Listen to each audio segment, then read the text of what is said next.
वादियों ने जिस बस को 2 दिन पहले निशाना रनसू शिवखोड़ी के कंडा इलाके में बनाया था, उसी बस को चलाने वाले विजय शर्मा के घर में हमारी इस समय टीम मौजूद है। हम परिवार वालों से बात करने की कोशिश करेंगे क्योंकि बड़ा ही दुखद जो है वो ये समय इन लोगों के लिए बना हुआ है।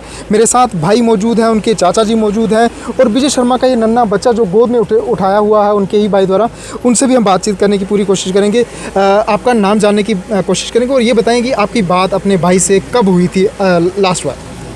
मेरे भाई की बात तो होती रहती थी। वही हमारे घर में उसी पे घर पे पूरा डिपेंड था।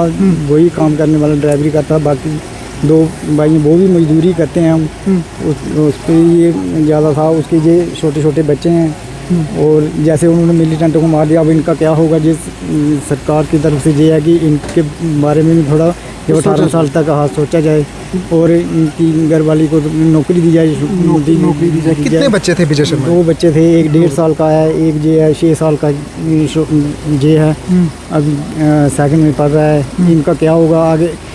ऐसे 8-10 दिन में तो सब बोलते हैं भाई ये करेंगे, उसके बाद कोई सुनता नहीं है और कोई इतने हम ये तो उनके बच्चों को खिला सकें, जहाँ उनका पालन पोषण कर सकेंगे सरकार की तरफ से। आपको कैसे पता चला कि आपके भाई के ऊपर आतंकियों ने हमला किया है, गोलीबारी की है, कैसे पता चला? और उससे पहले आपके भाई की लास्ट आपके साथ बात कब हुई थी? उसके भाई की बात तो पहले 1-2 दिन पहले हुई थी। वो पता तो ऐसे पहले तो ये पता चला कि गाड़ी का एक्सीडेंट हो गया है। मिलिटेंट का तो जहाँ है ही नहीं है कोई भी। ये तो उधर जाके चला, कोई बोले गोली चली है, कोई उधर जाके पता चला कि मिलिटेंटों ने हत्या की है।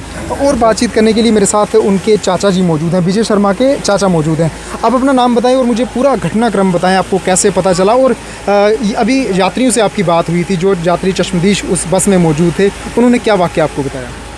देखिए, मेरा नाम मुंशी राम बाली है और जो लड़का था ये हमारा भतीजा था विजय कुमार, जिसकी डेथ हुई है। ये सुबह रोज़ कटरा से लेकर यात्रियों को शिवखोड़ी में जाता था और वहाँ शिव भोले के दर्शन करवा के वापस कटरा में यात्रियों को छोड़ के शाम को रात को घर आता था। कई बार नहीं भी आता था लेकिन डेली आता था। उस दिन सुबह ये घर से जब गया तो इसकी माँ से बात हुई। उसने बोला चाय पी के जाना बेटे।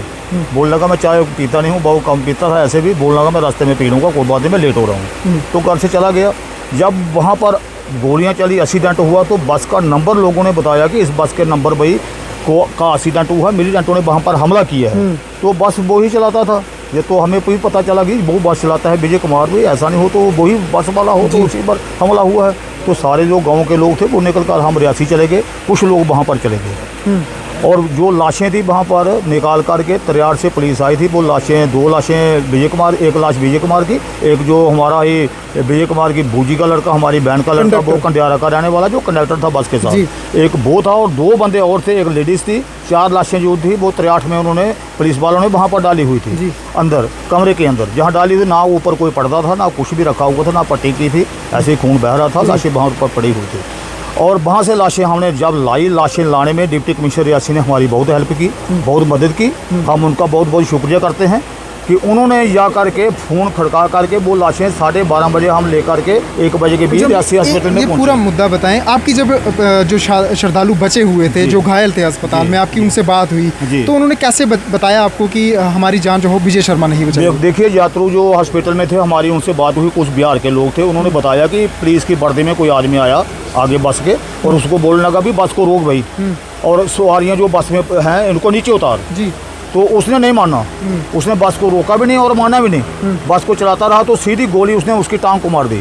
जब उसकी टांग में गोली लगी, पहली गोली उसकी टांग पर मारी। पहली गोली उसकी टांग में लगी। जब टांग में गोली लगी तो उसने यात्री बोल रहे थे कि हमें, उसने बोला कि आप छुप जाओ बस के नीचे, सीट से उतर के नीचे बढ़ जाओ, बस में छुप जाओ, नीचे लेट जाओ बस में, नहीं तो ये मिलिटेंटों ने हमारे ऊपर हमला कर दिया।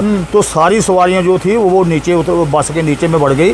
दूसरी गोली उन्होंने उसके खोपड़ी में मारी तो फिर वो जो उसका जो संतुलन बिगड़ गया और जो उसका जो बूजी का लड़का कंडक्टर के तौर पर वो भी बांट पर आगे बैठा हुआ था, वो भी स्टीयरिंग पकड़ने लगा कि मैं बस गिरने लगी है, स्टीयरिंग के आगे गया। जब देखा ना उसको भी खोपड़ी में गोली लगी है तो उसको भी गोली लगी।